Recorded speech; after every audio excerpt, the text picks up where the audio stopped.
welcome back to Automate Office Work. I'm your host, Justin, and today we're tackling something that no software vendor wants to talk about, no consultant wants to admit, and no executive wants to see in their quarterly review: the curiosity deficit. Before we dive in, I want you to think about the last time you or someone on your team automated something at work. Maybe it was a macro in Excel. Maybe it was a workflow in your project management tool. Maybe it was something more sophisticated, a Power Automate flow, or a custom script. Now be honest, did that automation make things genuinely better, or did it just make a broken process happen faster? Here's what I've observed after years of working with organizations on automation. Roughly 70% of automation projects, and I'm being conservative here, are essentially digital lipstick on analog pigs. They take a process that shouldn't exist in the first place and make it execute at lightning speed. We've become incredibly efficient at doing the wrong things. And this isn't a technology problem. The tools we have access to today are frankly miraculous. Think about it. Every single employee with a computer has access to generative AI that can draft emails, write code, analyze data, and summarize documents in seconds. We have cloud-based analytics platforms that would have required entire data science teams just a decade ago. We have low-code and no-code platforms that put the power of custom software development into the hands of people who've never written a line of code. The tools are here. The knowledge is accessible. The barriers that existed 20 years ago when automation required a specialized IT team, a 6-month project timeline, and a 6-figure budget, those barriers are gone. So why aren't we seeing a corresponding explosion in workplace productivity and innovation?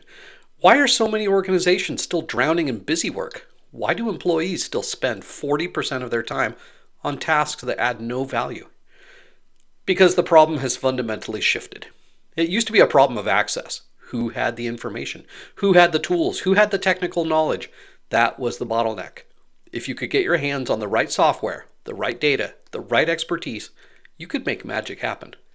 Today we're facing a completely different crisis. A crisis of application.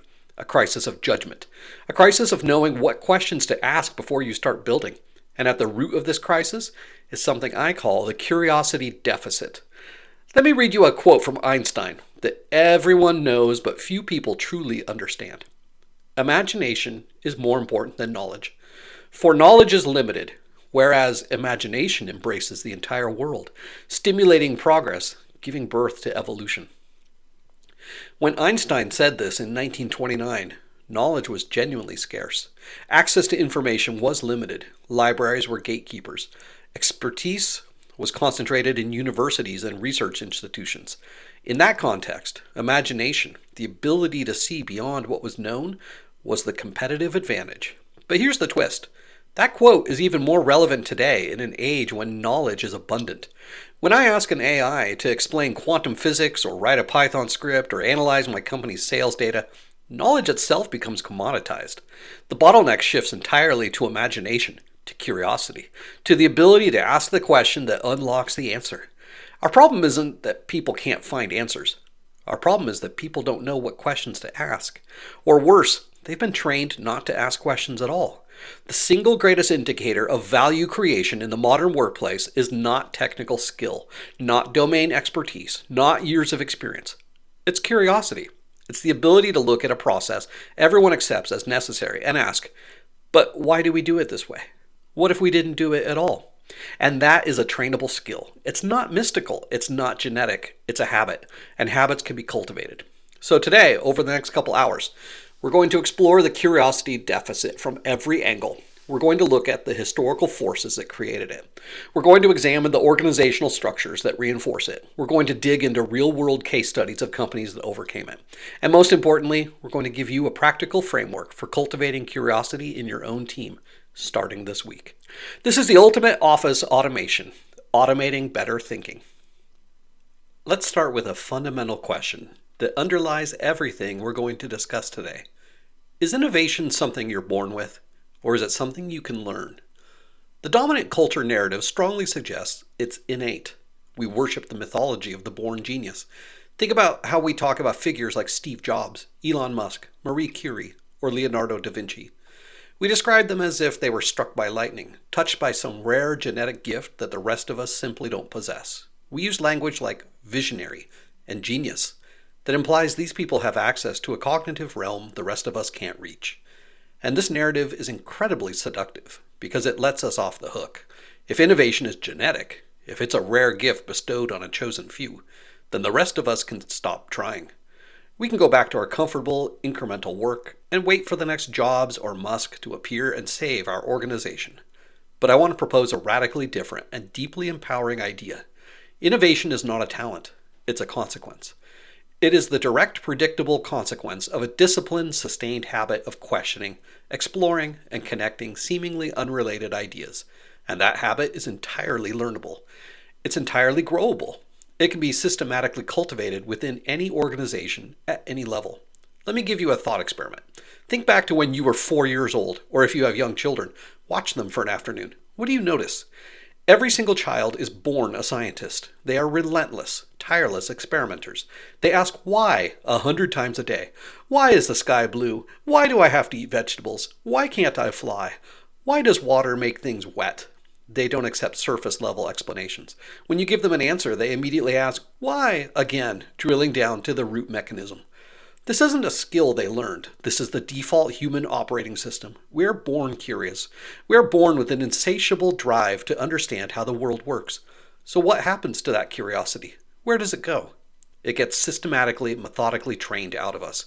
First by the school system. The modern education system, which was largely designed in the Industrial Revolution to create compliant factory workers, rewards the ability to memorize and reproduce correct answers. It does not reward the ability to ask disruptive questions. When a child asks, but why do we have to learn this? The teacher, who has 30 other students to manage and a standardized curriculum to complete, doesn't have time for that conversation. The child learns quickly that questions slow things down and annoy authority figures. Then, in the corporate world, this training intensifies. We reward speed and efficiency. We promote people who can execute the plan, not people who question whether the plan makes sense in the first place.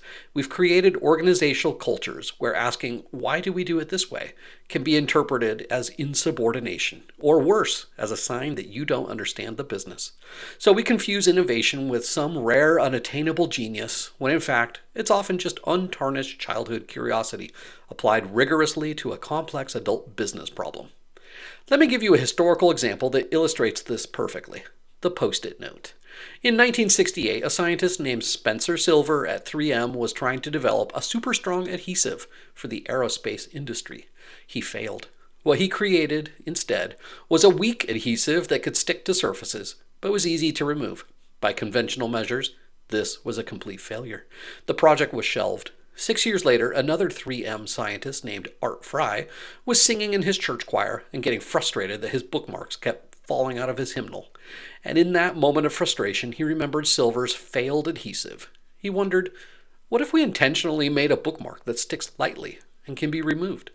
That question, that moment of connecting two unrelated pieces of information through curiosity, created a product that has generated billions of dollars in revenue.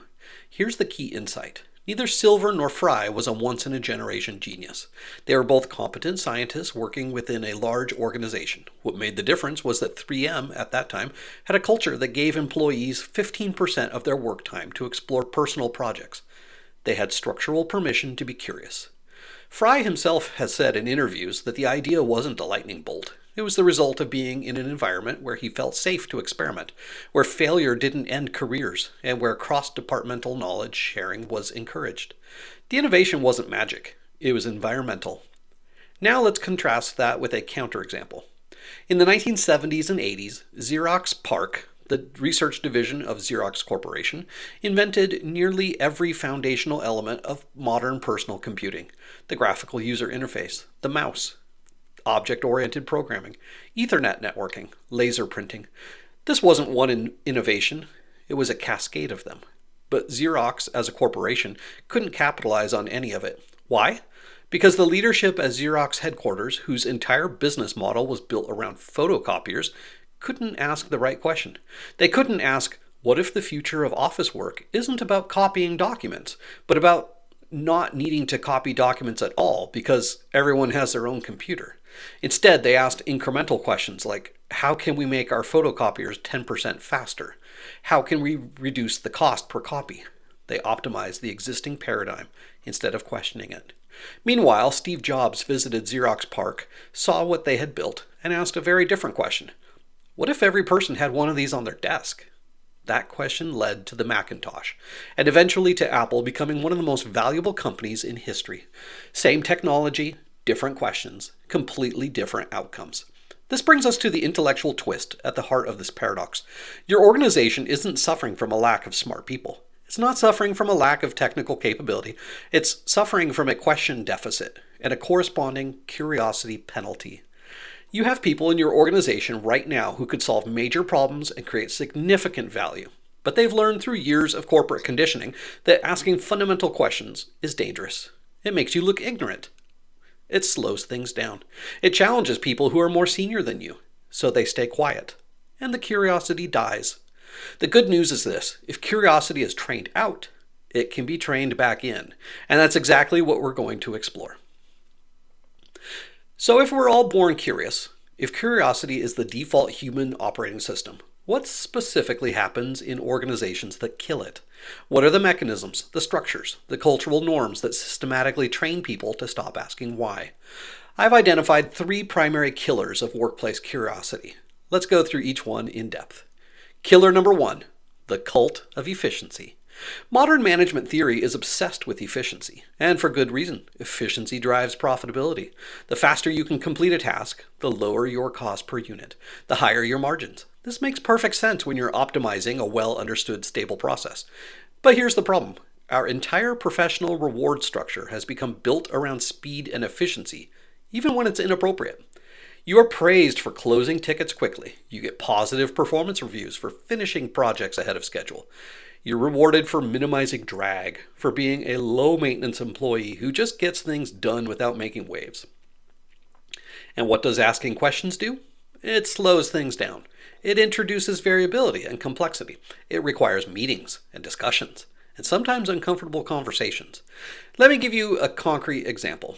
For example, a financial services company where the operations team spent every Friday afternoon generating a 200-page report that got distributed to 15 senior managers. This had been happening for 7 years. The report took 3 people a combined total of 6 hours to produce each week. That's over 900 hours per year, more than a half a full-time employee's time, dedicated to this one report.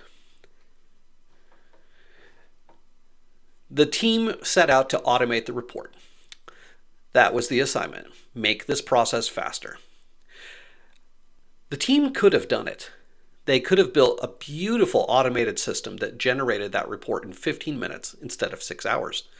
The team would have been thrilled. Everyone would have won. But a single question was asked. Who actually reads this report? There was a long silence in the room. The operations manager said, well, it goes to the senior leadership team. Someone asked, right, but who reads it? Who makes decisions based on it? Another silence. Then someone admitted, I don't think anyone actually reads the whole thing. They might glance at the executive summary. So then someone asked if we could do a test. They asked them not to send them the report the following Friday and to see if anyone noticed or complained. The operations manager was horrified. We can't do that. It's been a requirement for years. They were convinced to try it anyway. And you know what happened? Nothing. Absolutely nothing. Not a single person asked where the report was. Not one. The following week, a short email was sent to the 15 recipients. We're evaluating the Friday operations report. If this report is valuable to your decision making, please reply to this email with a brief description of how you use it. They received 2 responses. 2. One person said they occasionally checked one specific metric that they could easily deliver as a single automated alert. The other person admitted they filed the report without reading it because they assumed someone else needed it. Here's the punchline. The right question, who actually reads this, saved the company 900 hours per year. Automation would have saved maybe 850, but the question saved all 900 and eliminated the need for automation entirely. But here's the deeper problem. Why did no one ask that question in 7 years? Because asking it felt dangerous. It felt like you were challenging the authority of whoever created the report originally. It felt like you were admitting you didn't understand the business. It felt like you were wasting time when you could just be executing. The cult of efficiency had trained everyone to optimize the wrong thing. Killer number 2, the fear of ignorance and judgment. Let's talk about something uncomfortable, the professional pressure to appear knowledgeable at all times. We live in a knowledge economy. Your value as an employee is largely determined by what you know and what you can do. This creates an environment where admitting ignorance feels like admitting incompetence. If you're a senior manager and you ask, wait, can someone explain to me what the ultimate purpose of that entire legacy workflow is? You might expose a gap in your own knowledge. You might reveal that you don't understand a system you're supposed to be responsible for. In a room full of your peers and your subordinates, that can feel humiliating. So what do we do instead? We fake it. We nod along. We maintain the illusion of understanding. We ask safe, incremental questions that don't expose our ignorance. How can we make this 10% faster? Rather than, should we be doing this at all? This dynamic is particularly toxic in hierarchical organizations. The more senior you become, the more you're expected to know. And therefore, the more dangerous it becomes to ask fundamental questions. Imagine this playing out at a manufacturing company. They have a daily production meeting where the plant manager reviews a dashboard of 40 different metrics. This meeting has been happening the same way for 12 years, and every day the plant manager spends 30 minutes walking through these metrics, and everyone in the room nods along. Imagine observing one of these meetings as part of an operational assessment, and you notice that 3 of the metrics didn't change day to day. They were static. You ask the plant manager after the meeting, why do we review those 3 metrics every day if they don't change?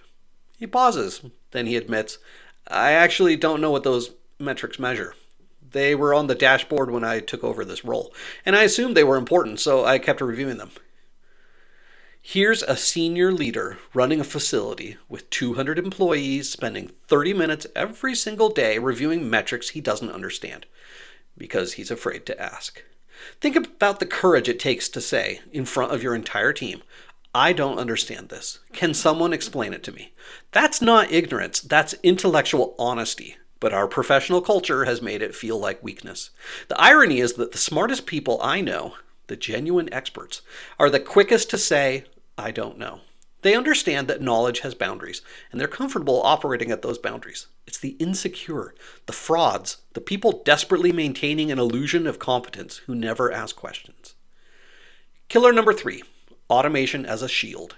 Scaling ignorance at the speed of light. Now let's connect this back to automation, because this is where the curiosity deficit becomes genuinely dangerous.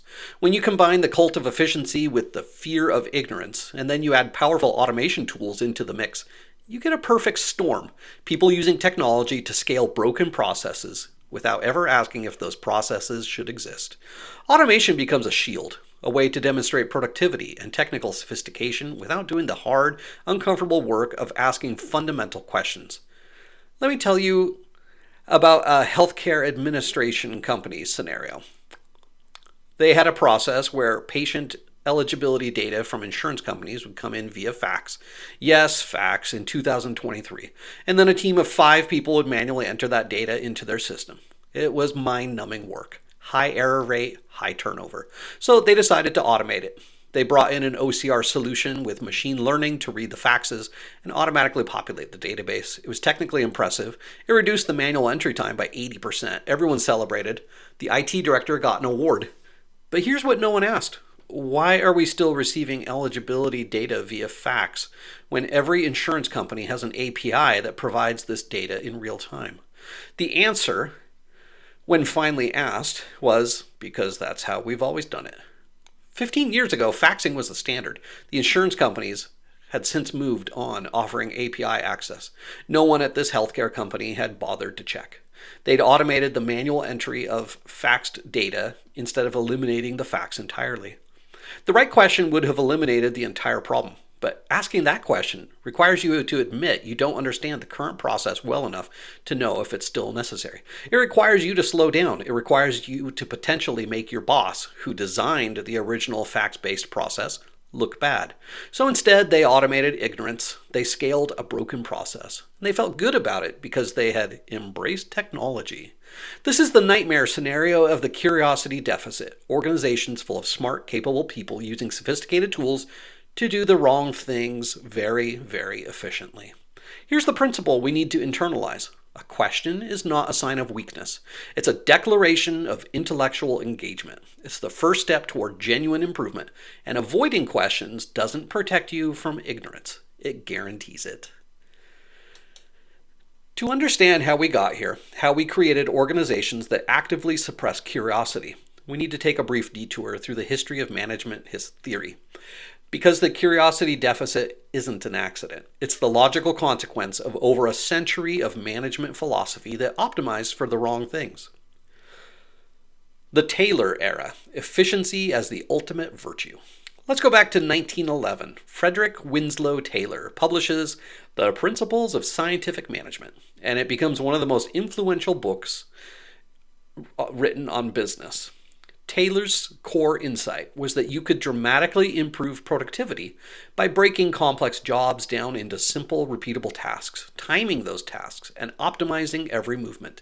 He famously studied workers loading pig iron onto rail cars. By analyzing their movements and prescribing the one best way to lift and carry, he increased productivity from 12.5 tons per day per worker to 47 tons, nearly a 4 times improvement. This was revolutionary. This was the birth of modern management. And the underlying philosophy was clear. Workers are not paid to think. They're paid to execute. The thinking, the optimization, the analysis, the questioning, that's the job of management and engineers. Taylor explicitly wrote, "In the past, the man has been first. In the future, the system must be first." The system, not the human.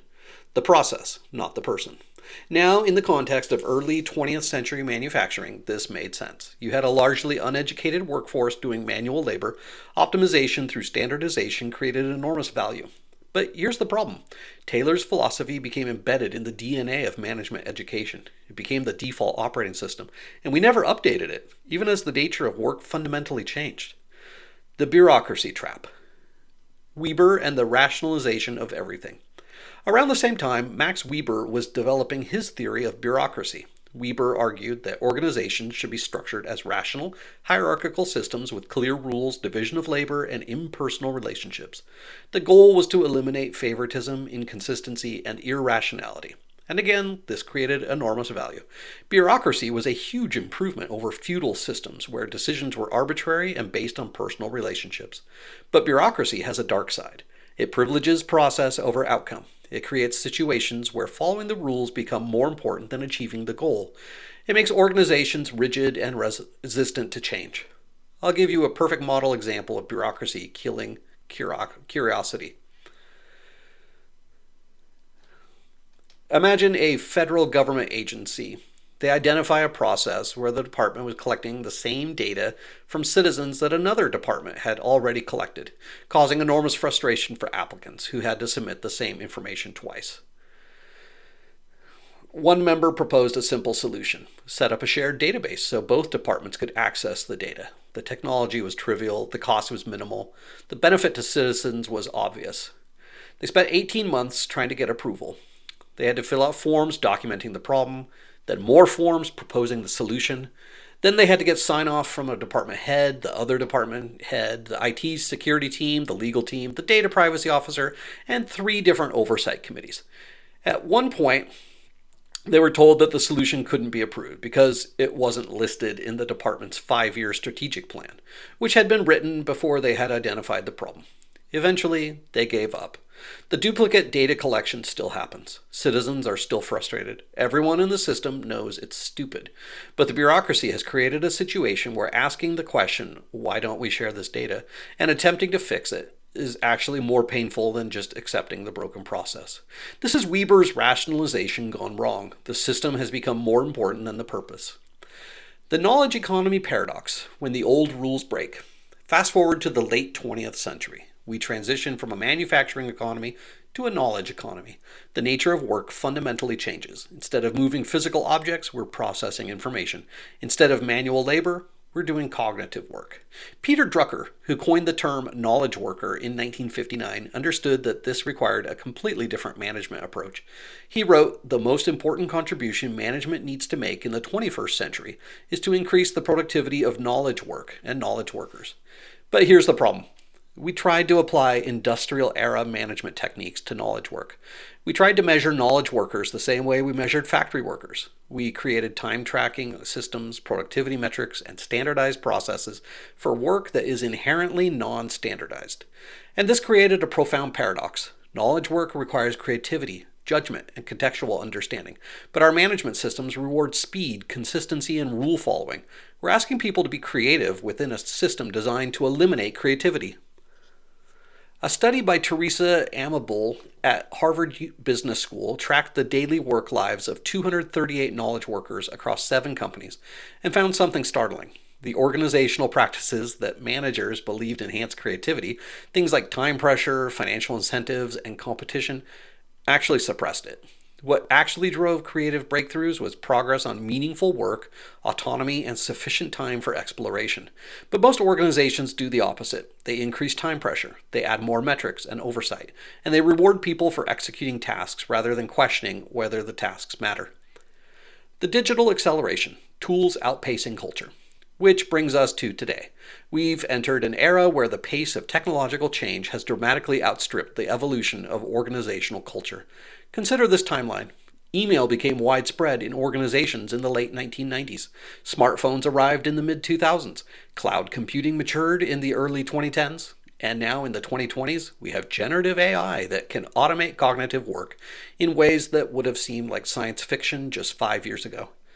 The tools have evolved at an exponential pace, but our management philosophies still largely based on principles from 1911.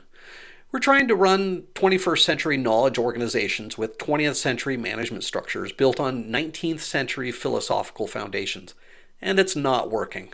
The curiosity deficit is the gap between what our tools can do and what our organizational cultures will allow. We have the technical capability to question and reimagine every process, but we have cultural systems that punish exactly that kind of questioning. Now let's shift gears and talk about what curiosity actually produces when you let it flourish. Perspective. And perspective is the secret ingredient in every major innovation. The myth of the aha moment. We love the narrative of the sudden breakthrough, the apple falling on Newton's head, Archimedes jumping out of the bathtub yelling, "Eureka!" Einstein imagining riding alongside a beam of light. These stories are compelling because they suggest that understanding arrives as a single moment of insight, that you go from not understanding something to understanding it in a flash of inspiration. But this narrative is misleading. Understanding is not binary. You don't suddenly get it. Instead, understanding is a gradual process of gaining new perspectives, seeing the exact same data, the exact same situation, but differently. Let me illustrate this with a historical example, the discovery of plate tectonics. In 1912, a German meteorologist named Alfred Wegener proposed that the continents had once been joined together and had drifted apart. He called it continental drift. He had compelling evidence. The coastlines of South America and Africa fit together like puzzle pieces. Fossil records showed the same species on continents, now separated by oceans. Rock formations matched across continents. But Wegener's theory was rejected by the scientific establishment for decades. Why? Because he couldn't explain the mechanism. How could continents move? What force could possibly push entire land masses across the Earth? It wasn't until the 1950s and 60s when scientists studying the ocean floor discovered mid-ocean ridges and magnetic striping in rocks that the mechanism became clear. The Earth's crust consisted of plates floating on the mantle, and new crust was continuously being created at the ridges, pushing the plates apart. Same data, different perspective. The breakthrough wasn't new information. It was a new way of seeing the information that already existed. Here's the key insight. The geologists who discovered plate tectonics weren't smarter than Wegener. They had a different vantage point. They were looking at the problem from the bottom of the ocean instead of from the coastlines. That shift in perspective, literally looking at the problem from a different angle, revealed the mechanism. System empathy, the core skill of innovation. This brings us to what I consider the most underrated skill in modern business, system empathy. Most people are familiar with emotional empathy, the ability to understand and share the feelings of another person.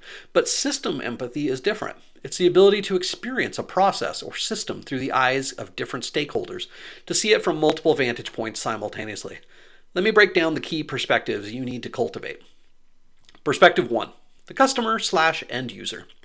This is the most obvious one, but it's shocking how rarely it's actually practiced. Most processes are designed from the organization's perspective, not the customer's. Classic example, the automated phone system. You call a company and you're greeted with, "Your call is important to us. Please listen carefully as our menu options have changed." Then you navigate through 5 layers of menus, none of which quite match your issue, until you finally mash 0, repeatedly hoping to reach a human. This system was designed from the company's perspective: reduce call center costs by deflecting as many calls as possible to automated systems. From the customer's perspective, it's torture. It signals that the company doesn't actually value your time or your problem. If the designers had truly adopted the customer's perspective, they would have asked, what's the fastest path to get this person's problem solved?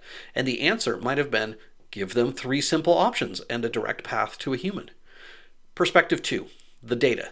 This sounds abstract, but stay with me. What does your process look like from the data's point of view? Imagine a retail company that had a complex inventory management system. Products would be scanned at receiving, scanned into inventory, scanned when moved up to the warehouse floor, scanned when picked for an order, scanned at packing, and scanned at shipping. 6 different scan points. 6 different database updates. From the company's perspective, this was tracking. From the data's perspective, this was chaos. Each scan point used slightly different product identifiers, sometimes SKUs, sometimes UPCs, sometimes internal codes. The database was constantly trying to reconcile these different identifiers, leading to errors and inventory discrepancies. When they finally looked at it from the data's perspective, what does the database need to track products reliably? The solution became obvious. Use one consistent identifier at every scan point. Inventory accuracy improved by 40%. Perspective 3, the new employee. This is my favorite diagnostic tool for identifying broken processes. Whenever you're trying to understand a workflow, explain it to someone who's brand new to the organization. If you find yourself saying, "I know this doesn't make sense, but it's just how we do it," you've identified a process that exists for historical reasons rather than logical ones. New employees have what Zen Buddhism calls beginner's mind. They see things without the accumulated assumptions and rationalizations that veterans have built up. They ask the questions that veterans have learned not to ask. Imagine a software company where new engineers during their onboarding kept asking why the code deployment process required manual approval from 3 different people. The answer was, because 5 years ago we had a bad deployment that took down production for 6 hours, and we added approvals to prevent that from happening again. But the new engineers point out that the company now has automated testing, staging environments, and rollback procedures that didn't exist 5 years ago. The manual approvals were solving a problem that no longer existed. They were pure security theater, creating the illusion of safety while actually just slowing down deployments and frustrating engineers. The veterans had stopped seeing it because it had become normalized. The beginners saw it immediately because they weren't carrying that historical baggage. Perspective 4, the executive/strategic view. This is the opposite of the operational perspective. Instead of asking, how do we execute this task efficiently, you ask, how does this task connect to our strategic objectives? I see this disconnect constantly. People at the operational level are optimizing for local efficiency without understanding how their work fits into the larger strategy, and executives are setting strategy without understanding the operational reality. Example, a pharmaceutical company had a goal to accelerate time to market for new drugs. At the executive level, this was measured in months or years. How long from the start of clinic trials to FDA approval to market launch? But at the operational level, there was a team that processed regulatory paperwork. Their efficiency was measured in days. How quickly could they complete and submit a filing? And they were excellent at this. They had optimized this process to complete filings 20% faster than the previous year.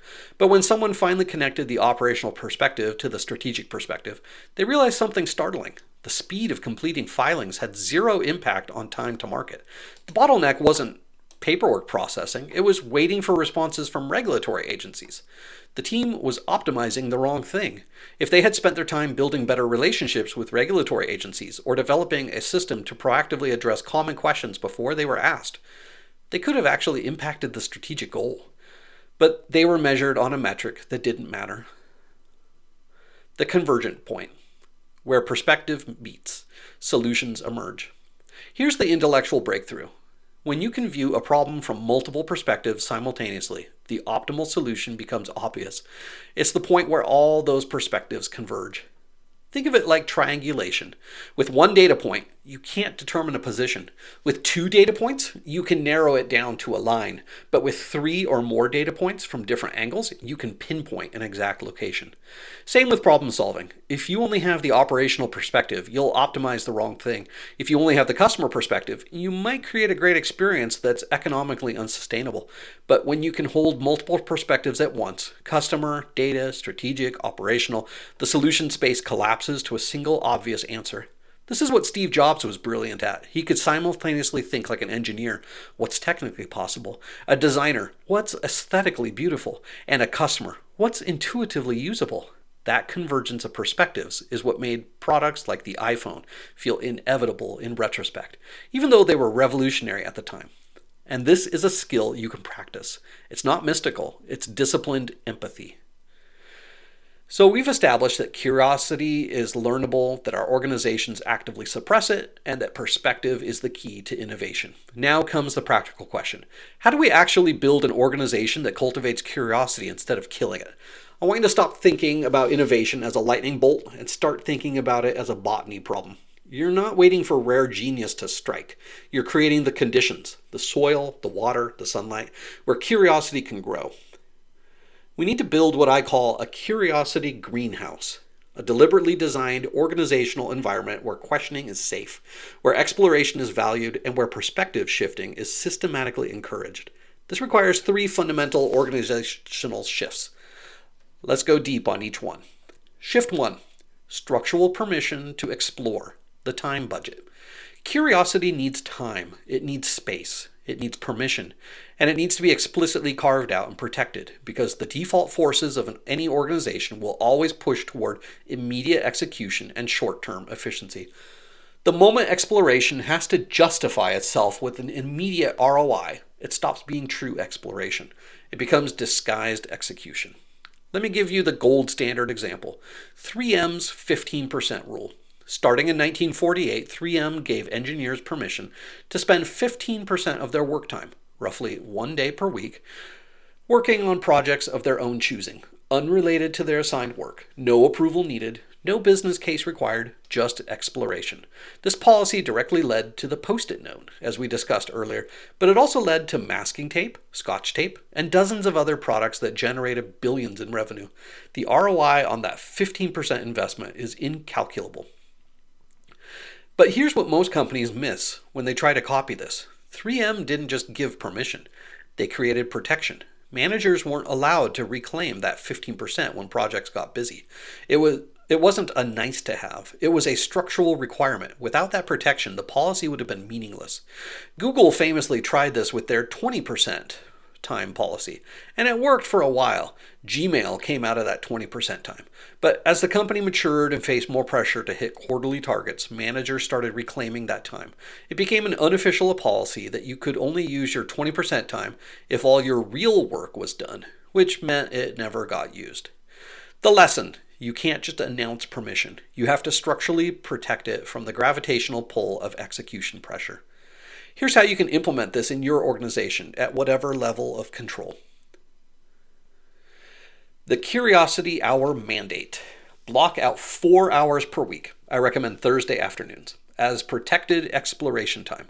During these 4 hours, employees must work on something outside their defined role. It should be something that genuinely interests them and has some connection, however tenuous, to the business. Maybe your marketing analyst spends 4 hours learning SQL so she can query the database directly instead of waiting for the data team. Maybe your customer service rep shadows the product team to understand how the software actually gets built. Maybe your finance person learns basic Python to automate their reporting. The rules are simple. It must be documented. What did you explore? What did you learn? It must be shared. Brief updates in team meetings or a shared channel. It cannot be canceled for urgent work. This time is sacred. Management cannot direct how this time is used. The what if meeting protocol. Change the structure of your project meetings. The typical meeting starts with, what did we accomplish? What next? This reinforces execution thinking. Instead, start every project check-in with 15 minutes of what if time. What assumption are we making that could be wrong? What if the goal was the opposite of what we intended? What would we do if we had unlimited budget? What would we do with 10% of current budget? What if we had to explain this to a customer? What would sound ridiculous? This protocol institutionalizes perspective shifting. It signals that questioning is not just allowed, but expected and valued. The experimental tools budget. Here's a radical idea. Give every team a small budget, say $500 per quarter, to purchase and experiment with tools that have nothing to do with their current work. The finance team wants to try a no-code automation platform? Go ahead. The sales team wants to experiment with an AI writing assistant? Do it. The operations team wants to subscribe to an industry publication from a completely different sector? Approved. The goal is not immediate utility. The goal is cognitive expansion, exposing your teams to new possibilities, new ways of thinking, new paradigms they can then apply to their actual problems. Imagine this working brilliantly at a logistics company.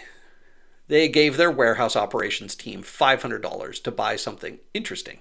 The team lead, who was into gaming, bought a subscription to a game design course. He was just curious about how games were made.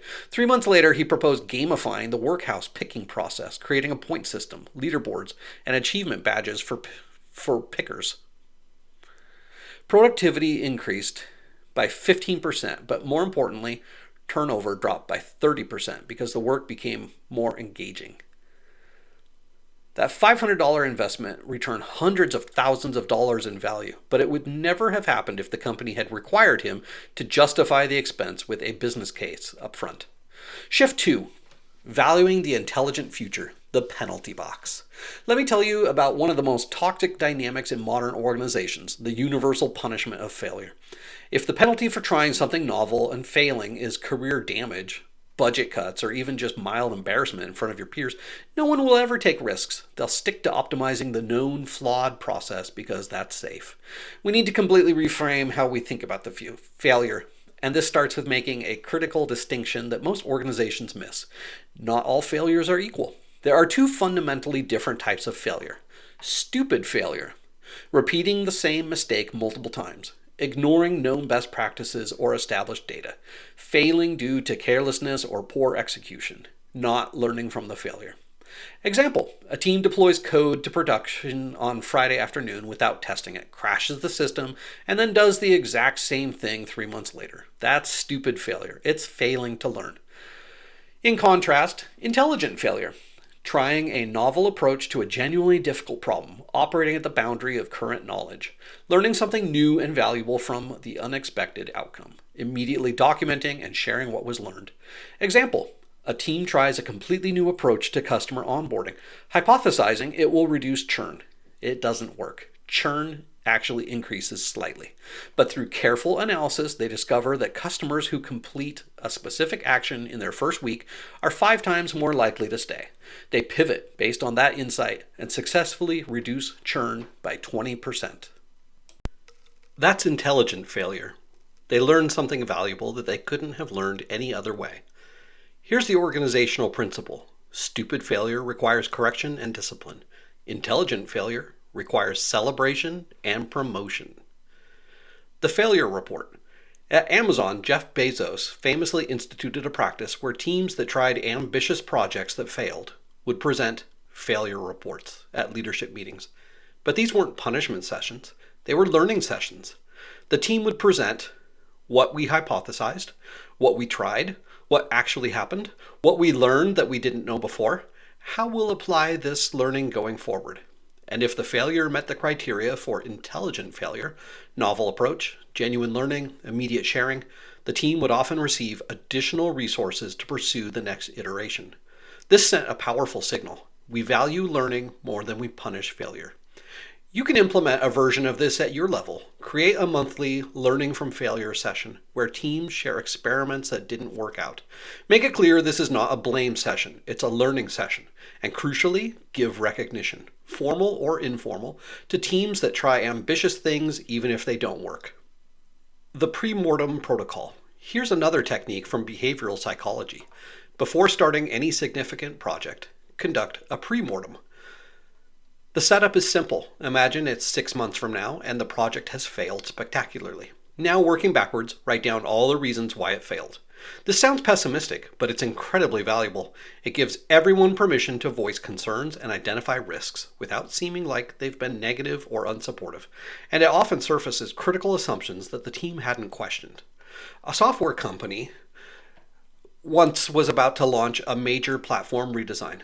In the pre-mortem session, one junior developer nervously said, "In this imaginary failure, we didn't adequately test on mobile devices, and 60% of our users are on mobile." The project lead paused. They'd been testing primarily on desktop because that's what the design team used. This one comment led them to completely revise their testing protocol. They discovered several critical mobile bugs before launch that would have caused a disaster. The pre-mortem prevented an intelligent failure from becoming a stupid one. Shift 3. Reclaiming cognitive space. Automation as curiosity funding. Now let's connect this back to automation because this is where everything comes together. The greatest, most underutilized gift of automation is not speed. It's not cost reduction, it's cognitive capacity. When you automate away repetitive, low-value work, you're not just saving time, you're creating mental space. Space for the hard work of exploration, empathy, and questioning. But here's the trap. Most organizations automate a process and then immediately fill the freed up time with more execution work. More meetings, more emails, more tasks. The cognitive capacity is consumed instantly, and nothing fundamentally changes. This is a catastrophic waste.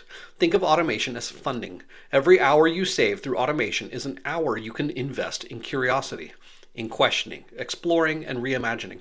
But like any funding, it has to be deliberately allocated. It won't allocate itself. The automation dividend. Here's a practice I've seen work beautifully. When a team successfully automates a process and saves, say, 10 hours per week, don't just let those hours get absorbed into other work. Explicitly allocate them. For example, this automation saves us 10 hours per week. We're going to allocate 5 hours to the Curiosity Hour program, 3 hours to reduce meeting load. Everyone gets 1 fewer meeting per week. 2 hours to a rotating deep work day where team members can focus uninterrupted. By making this allocation explicit, you're treating the saved time as a strategic resource rather than just letting it vanish into the general chaos of work. The before we automate checklist. Before your team automates any process, require them to answer 3 questions. Why does this process exist? Not what does it do, but what problem is it solving? Is that problem still relevant? Or are we solving a problem from 2015 that doesn't exist in 2025? If we were redesigning this process today with current technology and knowledge, would we design it this way? If the answer to question 3 is no, don't automate the process. Redesign it, then automate if needed. I cannot tell you how many times I've seen this simple checklist eliminate the need for automation entirely, or reveal that the real solution is much simpler than the proposed automation. Case study, the scheduling revolution. Here's an example of cognitive space enabling transformation. A consulting firm had a team of 3 people whose entire job was scheduling client meetings. Partners would send requests. The scheduling team would coordinate with clients, handle conflicts, book conference rooms, and send calendar invites. They were handling about 200 meetings per week, and they were good at it. The firm implemented an automated scheduling tool. Clients could see availability and book directly. This eliminated about 80% of the manual scheduling work. The immediate instinct was to reduce the team from 3 people to 1. But the firm's COO asked a different question. What if we kept all 3 people and asked them to figure out why our meeting utilization is so low? It turned out that 40% of scheduled meetings were getting canceled, and many meetings were scheduled for an hour when 30 minutes would have sufficed. The scheduling team, now with cognitive space to investigate, discovered that partners were scheduling long meetings because they felt it showed respect to clients. Clients were canceling because they felt the meetings were too long and unnecessary. Internal meetings were often repeating information that could have been shared asynchronously. The scheduling team became the meeting efficiency team. They worked with partners to develop a framework. What types of topics actually require meetings versus what can be handled via email or recorded video. They created templates for different meeting types. They implemented a policy where every meeting invitation had to include a specific purpose and desired outcome. Over 6 months, they reduced total meetings hours by 35%, while increasing client satisfaction scores. The automation saved time on scheduling, but the cognitive space it created enabled them to question the entire meeting culture. That's the power of treating automation as curiosity funding. We're approaching the final section, and I want to bring everything together with what I consider the most profound insight about curiosity and automation. Sometimes the solution to a problem is not a new technology or a new process, but simply a newly formulated question. The right question, asked with courage and clarity, can eliminate the need for complex solutions entirely. There's an apocryphal quote attributed to Einstein, and whether he actually said it is debatable, but the principle is sound. If I had an hour to solve a problem, I'd spend 55 minutes thinking about the problem and 5 minutes thinking about solutions. Most organizations do the opposite. They spend 5 minutes defining the problem, often poorly, and 55 minutes implementing solutions to the wrong problem. The 55 minutes aren't wasted time. They're the most valuable time. Because during those 55 minutes, you're trying on different questions, different perspectives, using empathy to understand the true underlying need. And at some point during those 55 minutes, the right question emerges. And when it does, 90% of the possible solutions instantly collapse. The path forward becomes obvious. Here's an example that illustrates this perfectly. Case study, the $250,000 question. A manufacturing company was struggling with equipment downtime. When machines broke, it could take 2 to 4 hours before a technician arrived to diagnose and fix the problem. The cost in lost production was substantial. They estimated $2 million per year. The operations director proposed a solution. Hire 3 more technicians to cover more areas, reducing response time. Cost, $250,000 per year in salaries and benefits. The finance team approved it. But before posting the job listings, a newly hired process engineer asked a question in a meeting. Why does it take 2 to 4 hours for a technician to arrive? The operations director explained. The machine operators have to notice something's wrong, then call the maintenance line. Then the maintenance dispatcher has to figure out which technician is closest and available. Then the technician has to drive to the site. The engineer asked another question. Could the machines tell us they're about to break before they actually break? There was a pause. Someone said, well, they probably give off signals, temperature changes, vibration patterns, unusual sounds, but we don't monitor that.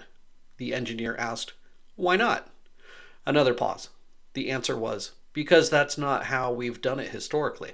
Our equipment is old. We assumed it didn't have sensors. But when they actually investigated, they found that most of the machines did have sensors. They'd been installed years ago, but were never connected to any monitoring system. For about $30,000, they could set up a basic Internet of Things monitoring system that would detect anomalies and alert technicians before failures occurred. They implemented it. Equipment downtime dropped by 60%. They didn't need to hire 3 new technicians. The existing team could handle the reduced volume of actual failures, especially since they could plan for them instead of reacting. The engineer's question, why does it take 2 to 4 hours, followed by could machines predict their own failures, saved the company $220,000 per year and generated an additional $1.2 million in avoided downtime. The questions were the solution. The technology was trivial once the right question was asked. The anatomy of a transformative question. So, what makes a question transformative? What's the difference between a question that leads to breakthroughs and a question that just leads to incremental optimization? Based on years of observation, I've identified 5 characteristics of transformative questions. 1. They challenge constraints. Transformative questions question the boundaries of the problem itself. A bad question, how can we make this process 10% faster? A transformative question, what if we eliminated this process entirely? 2. They invert assumptions. They flip the problem on its head. Bad question, how do we get customers to read our emails? Transformative question, What if customers didn't need emails because the product was self-explanatory? 3. They cross domains. They import ideas from unrelated fields. Bad question. How do other companies in our industry solve this? Transformative question. How do companies in completely different industries handle similar patterns of behavior? Example, Netflix's recommendation system was inspired by Amazon's product recommendations, even though they were in completely different industries at the time. 4. They prioritize purpose over process. They focus on the why rather than the how. Bad question. How can we improve our reporting processes? Transformative question. What decision is this report supposed to inform? And is there a better way to enable that decision? 5. They embrace naive curiosity. They're willing to sound stupid. Bad question.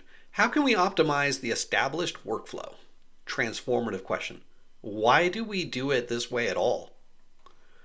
The most powerful questions often sound naive or even ignorant when first asked. They make you look like you don't understand the business, but that's precisely what makes them powerful. They're attacking sacred cows. The courage gap. Here's the uncomfortable truth. Most people already know the transformative questions they should be asking. The problem isn't knowledge, it's courage. It takes courage to ask, why do we do it this way, in a meeting full of people who designed it that way. It takes courage to suggest that a 6-month project might be solving the wrong problem. It takes courage to say, I don't understand why this is necessary, when everyone else is nodding along. The curiosity deficit is, at its core, a courage deficit. And courage, like curiosity, is not an innate trait. It's a muscle that gets stronger with practice, especially when it's rewarded rather than punished. This is why the organizational environment matters so much. If you're in an environment where asking fundamental questions leads to eye rolls, exasperated sighs, or career consequences, your courage will atrophy. You'll learn to keep your questions to yourself. But if you're in an environment where someone asks, what if we didn't do this at all? And the response is, that's an interesting question. Let's explore it. Your courage will grow. You'll ask bolder questions. And eventually, one of those questions will unlock enormous value.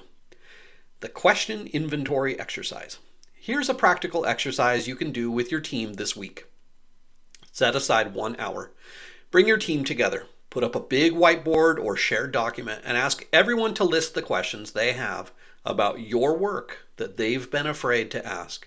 Make it clear. No judgment, no defensiveness, no, well, actually, responses. Just questions.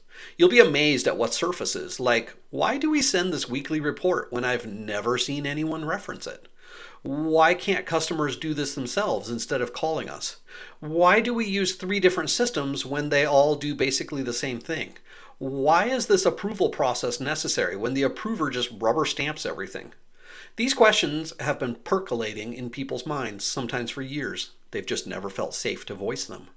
Once you have the list, pick the top 3, the questions that, if answered, could have the biggest impact, and commit to actually investigating them, not dismissing them, not explaining them away, actually investigating with fresh eyes. You'll find that at least one of those questions leads to a significant improvement. And more importantly, you'll have signaled to your team that questions are valued. There's a famous management principle attributed to Peter Drucker. What gets measured gets managed. It's one of the most quoted sayings in business, and it's fundamentally shaped how organizations operate. But there's a dark side to this principle that rarely gets discussed. Things that are hard to measure get ignored, even if they're critically important. And curiosity is very hard to measure. You can measure productivity. Tasks completed, tickets closed, revenue generated. You can measure efficiency, time spent, cost per unit, error rates. But how do you measure the value of a question that prevented a bad decision? How do you measure the impact of exploring an idea that didn't immediately lead to a product, but shifted someone's thinking? This creates a profound problem. In measurement-obsessed organizations, curiosity becomes invisible, and what's invisible gets defunded. The tyranny of short-term metrics. Let me tell you about a software company that fell into this trap. They implemented an engineering productivity system that tracked lines of code written, pull requests merged, and tickets closed. The goal was to identify high performers and optimize team efficiency, and it worked, in a sense. Productivity as measured went up, Engineers wrote more code, more tickets got closed, the dashboard looked great. But 6 months later, the company started experiencing a different problem. Technical debt was accumulating rapidly. The code base was becoming unmaintainable. Innovation slowed to a crawl because everything was built on shaky foundations. What happened? The engineers had optimized for what was measured. Writing new code was measured. Closing tickets was measured. But refactoring code was not measured. Questioning whether a feature was actually necessary wasn't measured. Exploring a potentially better architecture wasn't measured. So engineers stopped doing those things. They were deliberately gaming the system. They were just responding rationally to what the organization valued, as expressed through measurement. The company eventually scrapped the productivity system, but not before losing several of their best engineers, who left because they felt the culture had shifted from build great software to hit the metrics. Measuring curiosity, the indirect approach. So how do you measure curiosity if direct measurement is problematic? You measure it indirectly through proxy indicators. Here are some that actually work. 1. Question frequency. In meetings and project reviews, track how many fundamental questions get asked. Not clarifying questions like what's the deadline, but foundational questions like why are we building this? Or what problem does this solve? You're not scoring or ranking individuals, you're just tracking whether your culture is producing questions or suppressing them. 2. Cross-functional exploration. Track how much time employees spend learning about or engaging with parts of the business outside their defined role. Are your developers talking to customers? Are your salespeople sitting in on engineering meetings? Are your finance people attending product design reviews? Cross-functional curiosity is a leading indicator of perspective shifting and innovation. 3. Intelligent failure rate. Track how many experiments or new approaches your teams attempt that don't work out but generate valuable learning. If this number is 0, you're not innovating, you're just executing. A healthy organization should have a non-zero intelligent failure rate. 4. Time to question status quo. When new employees join, how long does it take before they feel comfortable asking, why do we do it this way? If it takes 6 months or a year, your culture is suppressing curiosity. If it happens in the first few weeks, you're doing something right. 5. Idea mortality rate. Track how many ideas get proposed versus how many get seriously evaluated versus how many get implemented. If 100 ideas get proposed and 0 get evaluated, people will stop proposing ideas. If 100 ideas get proposed and all 100 get implemented, you have no filter. The healthy range is somewhere in between. Lots of proposals, thoughtful evaluation, selective implementation. The balanced scorecard for curiosity. Here's a framework you can adapt for your organization. Create a quarterly curiosity health check that tracks metric, target, and current trend.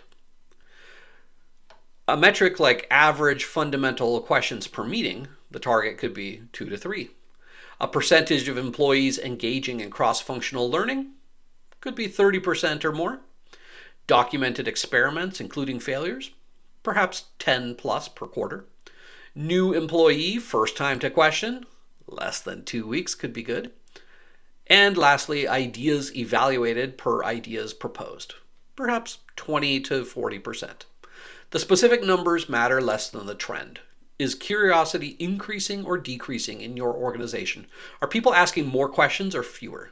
Are they exploring more or less? If the trend is downward, that's your early warning signal that you're drifting toward a curiosity deficit, even if your productivity metrics look great.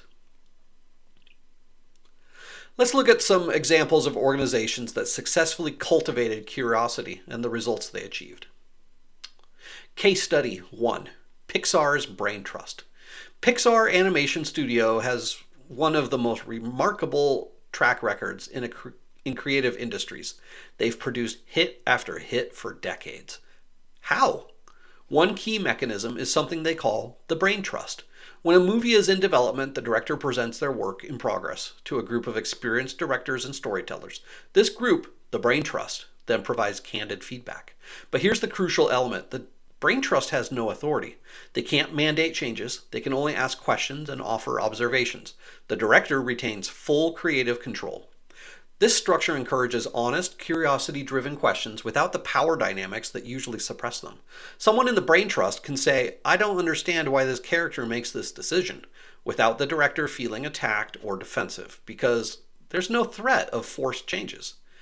Ed Catmull, Pixar's co-founder, wrote in his book Creativity Inc., "The brain trust is our primary mechanism for pushing toward excellence. Its premise is simple. Put smart, passionate people in a room together, charge them with identifying and solving problems, and encourage them to be candid with one another." The key word there is candid, which really means creating safety for curiosity and questioning. When Pixar was producing Toy Story 2, the Brain Trust raised fundamental questions about the story that led to 75% of the movie being rewritten in under a year. That level of radical questioning and revision would have been impossible in a culture that punished challenges to established plans. The result? Toy Story 2 became one of their most critically and commercially successful films. Case Study 2. Amazon's 6-page narrative memo. Amazon banned PowerPoint presentations in executive meetings. Instead, they require 6-page narrative memos that are read silently at the beginning of each meeting. Jeff Bezos explained the reasoning. PowerPoint presentations optimize for style over substance. They allow you to hide weak thinking behind bullet points and graphics, but a narrative memo forces you to think through your logic completely. But there's another benefit that's less discussed. The narrative memo format invites deeper questioning. When you read a 6-page narrative, you have time to absorb the argument, identify assumptions, and formulate thoughtful questions. When you watch a PowerPoint presentation, you're in reactive mode. You're responding to whatever slide is currently on screen. The result, Amazon's meetings became forums for deep, curiosity-driven exploration, rather than just status updates and approvals. One Amazon executive said, "The best meetings are when someone reads the memo and asks a question that completely reframes how we're thinking about the problem. That almost never happened with PowerPoint." This is structural support for curiosity, changing the format of communication to make questioning easier and more natural. Case Study 3. Gore-Tex's Lattice Organization. W.L. Gore and Associates, the company that makes Gore-Tex, has an unusual organizational structure. They don't have traditional managers or job titles. Instead, they have a lattice structure, where employees commit to projects based on what interests them and where they think they can contribute value. This sounds chaotic, but it actually creates an environment where curiosity drives allocation of talent. If someone working in manufacturing becomes curious about product design, they can gradually shift their commitments in that direction. There's no formal barrier requiring them to stay in their lane. The result, Gore has been consistently ranked as one of the most innovative companies in their industry. They hold thousands of patents, and they're diversified far beyond their original products. A Gore employee explained it this way. In most companies, if you're a manufacturing engineer and you have an idea about marketing, you'd keep it to yourself because it's not your job. Here, if you have that idea, you can just start working on it. Maybe you spend 10% of your time on it initially. If it has merit, it grows. If not, you learn something and move on. This structure eliminates the curiosity penalty. Asking, what if I tried something different? Doesn't require permission or career risk. It's just built into how the organization works. Case Study 4. The Mayo Clinic's Question Protocol. The Mayo Clinic has something remarkable in their medical practice, a structured protocol that requires doctors to ask certain questions before prescribing treatment. One of these questions is, if this were your family member, would you recommend this treatment? This question forces the doctor to shift perspective from clinical efficiency to personal empathy. It often leads to different treatment decisions, typically more conservative ones that prioritize patient well-being over procedural volume. Another question in their protocol, what else could this be? This fights against anchoring bias, the tendency to lock onto the first diagnosis that seems plausible. These questions are not optional. They're built into the medical record system. A doctor can't complete the patient file without answering them. The Mayo Clinic consistently ranks among the top hospitals in the world for patient outcomes. And while many factors contribute to this, their systematic cultivation of curiosity through structured questioning is certainly one of them. The pattern across cases. What do these organizations have in common? They made curiosity structural, not aspirational. They didn't just say, we value questions. They built systems that required and protected questioning. They reduced the social risk of asking. Whether through powerless feedback, Pixar, democratic structures, Gore, or mandatory protocols, Mayo, they made it safe to question. They gave curiosity time and space. None of these systems work if people are crushed under deadline pressure. They all require some degree of slack in the system. They connected curiosity to outcomes. They didn't measure curiosity directly, but they could see the connection between their curiosity supporting practices and their results.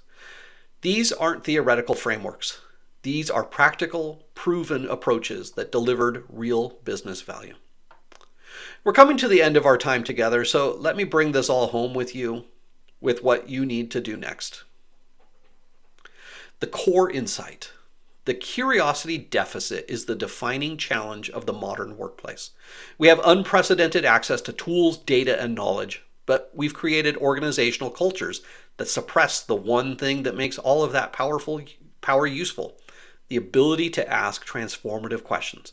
Innovation isn't a mystical gift bestowed on a lucky few.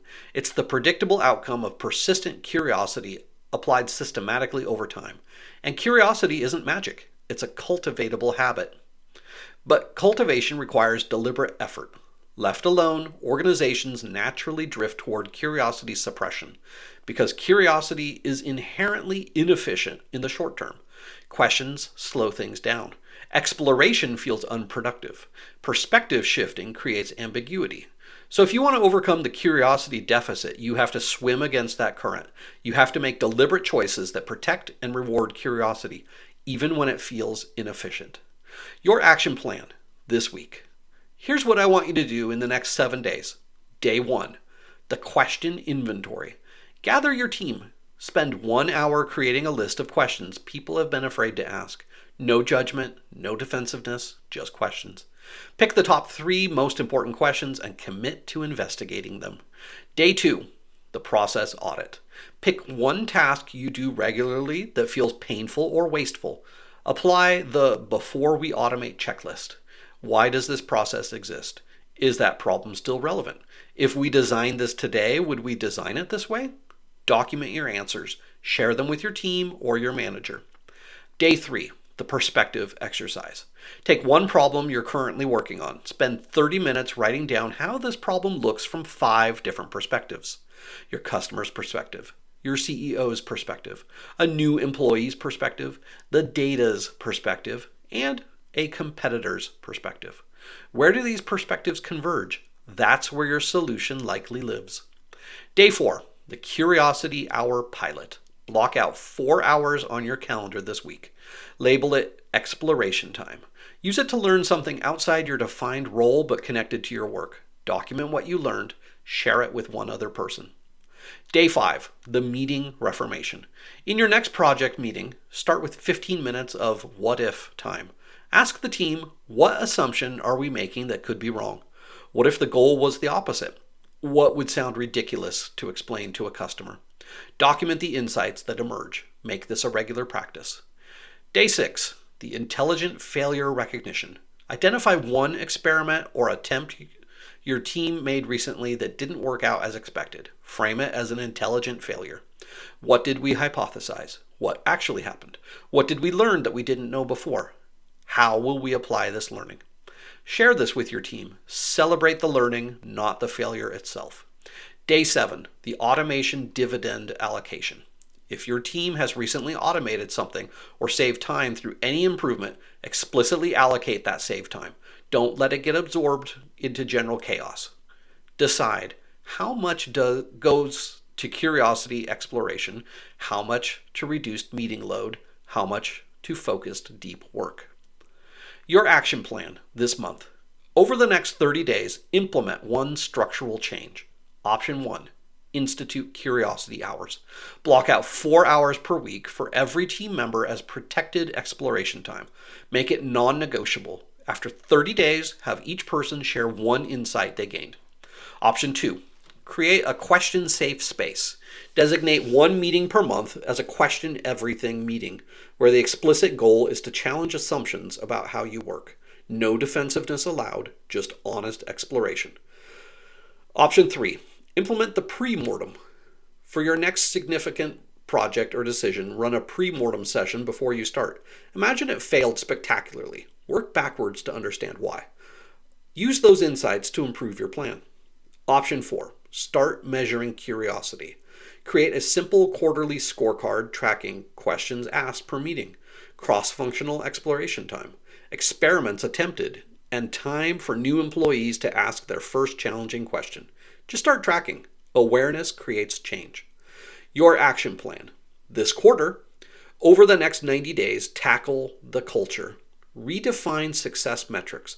Add at least one curiosity indicator to your team's performance metrics. It could be experiments attempted, or cross-functional collaborations initiated, or processes questioned and improved. The specific metric matters less than the signal it sends. We value exploration, not just execution. Create a failure showcase. Once per quarter, host a learnings from failure session where teams present intelligent failures, ambitious attempts that didn't work but generated valuable insights. Give recognition to the teams that tried something bold. Build cross-functional empathy. Create a rotation program where team members spend a day shadowing someone in a completely different role. Developer shadows sales. Marketing shadows customer service. Finance shadows product. Build system empathy systematically. The long game, shifting culture. Here's the reality. Changing organizational culture is not a one-week project. It's not even a one-quarter project. It's a persistent, ongoing commitment. You're fighting against decades of management theory that prioritized efficiency over exploration, execution over questioning, and speed over understanding. You're fighting against educational systems that reward memorization over curiosity. You're fighting against professional norms that equate asking questions with incompetence. This doesn't change overnight, but it does change. I've seen it happen. I've seen teams transform from question averse to question hungry. I've seen organizations shift from suppressing curiosity to celebrating it. It's possible. It requires three things. One, consistency. You can't champion curiosity one week and then punish someone for asking a disruptive question the next week because you're under deadline pressure. The moment you do that, you've undone months of culture building. People are watching for whether curiosity is genuinely valued or just aspirational rhetoric. Two, modeling. If you're in a leadership position, you have to model the behavior you want to see. Ask the naive questions. Admit when you don't know something. Share your own intelligent failures. Say, I was wrong when you were wrong. Your team will never be more curious than you are. Three, patience. Culture change is measured in quarters and years, not days and weeks. You won't see dramatic results immediately, but you will see small wins. A question that leads to a better process, an exploration that sparks an innovation, an employee who feels empowered to challenge an assumption.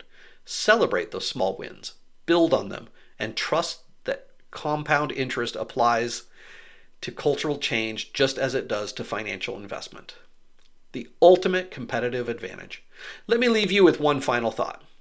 In the age of AI, in the era of instant answers and automated execution, what is the remaining human competitive advantage?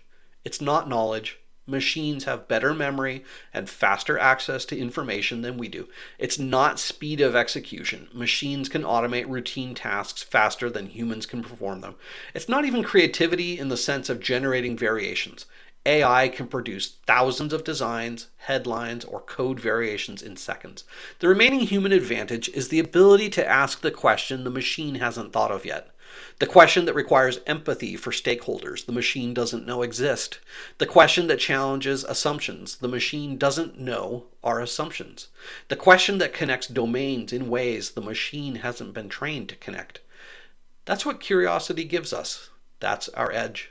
But only if we cultivate it, only if we protect it from the organizational forces that would suppress it in the name of efficiency, only if we deliberately build environments where questions are valued as much as answers. The personal dimension. I want to close with something more personal. If you're listening to this and you're someone who has questions, who looks at the way your organization works and wonders, why do we do it this way? Or what if there's a better approach? I want you to know something. You're not annoying. You're not disruptive in a negative sense. You're not showing ignorance. You're exactly what your organization needs, even if they don't know it yet. The world needs question askers. It needs people who are willing to look at the status quo and gently, persistently, courageously Ask, but why? Don't let that curiosity get trained out of you. Protect it, nurture it. Find environments that value it. Or if you can, create those environments yourself, even if it's just within your immediate team. Because every major innovation, every significant improvement, every breakthrough that moves us forward starts with someone asking a question that others were too busy, too comfortable, or too afraid to ask. Be that person. Your homework. So here's your homework for this week. It's not to build an automation. It's not to optimize a process. It's not to close more tickets or hit your quarterly targets. Your homework is to take one painful, repetitive task you do every day and apply system empathy to it. Ask the 5 whys. Why do I do this task? Why is that necessary? Why is that the approach we take? Why hasn't this changed? Why do we accept this as normal?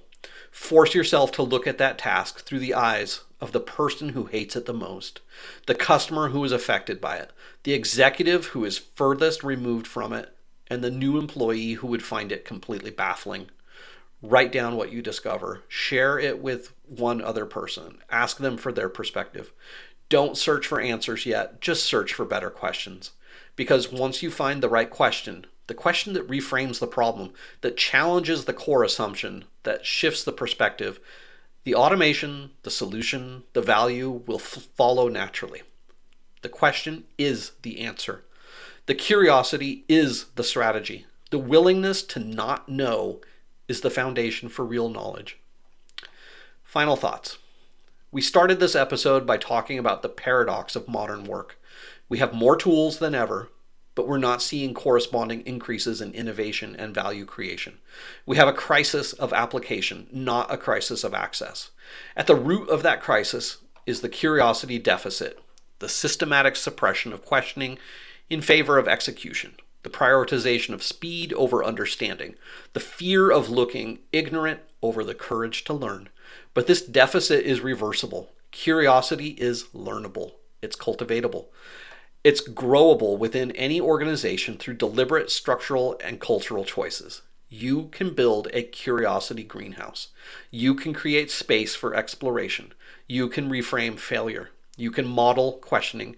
You can shift perspective systematically. And when you do, you unlock something extraordinary. An organization where people don't just execute the plan. They question whether it's the right plan. Where automation doesn't just make bad processes faster, it emerges from deep understanding of what actually needs to happen. Where innovation isn't waiting for rare genius to strike, it's the natural outcome of persistent curiosity applied to real problems. That's the organization that will thrive in the age of AI, not because it has the best tools. Everyone has access to the same tools, but because it has people who know what questions to ask, who have the courage to ask them, and who work in an environment that rewards them for doing so. Thank you. This has been Automate Office Work. This has been the Curiosity Deficit.